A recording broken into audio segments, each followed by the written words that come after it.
Well,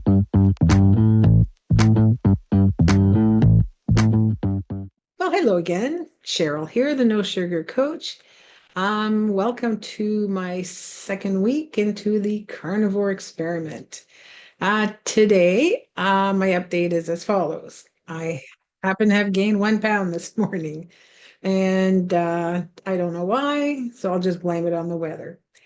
My total loss over the 2 weeks is now 5.5. My blood sugar is stable at 4.9 or 88.2 in the US. So that's great. I'm feeling great. I feel like physically, I feel like I've lost more than 5.5 pounds. Clothes are starting to feel better. So let's see what the next 2 weeks bring. At the Yeah, so 2 more weeks and that'll be a month, and at which point I will show you my weight loss chart and other bits of information that you might find interesting. Anyway, so today I want to talk to you about what it's like to entertain when you're a carnivore, because things are different when you eat differently than most anybody actually.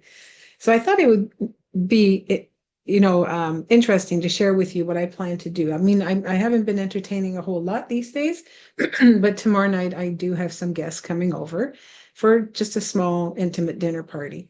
And now on a really positive side is, these fine folks already know that I follow a carnivore diet. I mean, they're still, shaking their heads and a little bit perplexed by my way of eating. And they kind of look at me sometimes as though I might break out into some sort of spasmodic interpretive dance moves or something.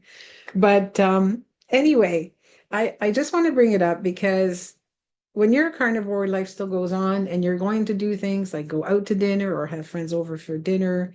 And so, how am I going to feed my guests how am I going to give them a normal dinner experience without making a fuss over me just eating meat? So here's my plan. I'm making a lamb meatball curry. But before I make, the meatballs with all the herbs and spices and the onions and all that kind of stuff, I'm just going to portion out about 6 to 8 ounces of the meat for myself. And I'm going to make some plain meatballs just for me. And I'll cook them separately ahead of time. And then I'll just reheat them right before dinner time. Now, my guests are going to, enjoy the lamb curry that's going to be in like a rich, thick, spicy sauce with, maybe some riced cauliflower on the side with other sides as well, and a big salad. So, I mean, when they see my plate, they're still going to ask me, is this all you're having? And I'm going to say yes. And they're going to look at me funny again. And so it goes. But it's not a big deal. So really, that's all there is to entertaining. When you eat differently than other people do, it's just going to be a little awkward at first.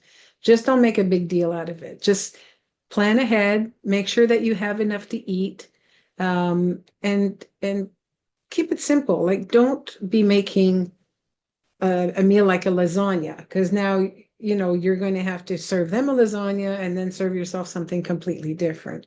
At least make something that it looks like you're part of the dinner party. So, a roast beef, a roast pork, a whole chicken, some burger patties, that sort of thing is great for entertaining. Um, yeah, so just keep it simple. Don't draw a whole lot of attention to yourself by, having to feed yourself something completely different than what your guests are having. That's about it, really. So that's all I've got for you today. Don't forget to subscribe and give me a thumbs up. And well, have a fabulous day. Eat well, be kind to yourself, and keep a smile on your face. I'll see you tomorrow. Bye for now.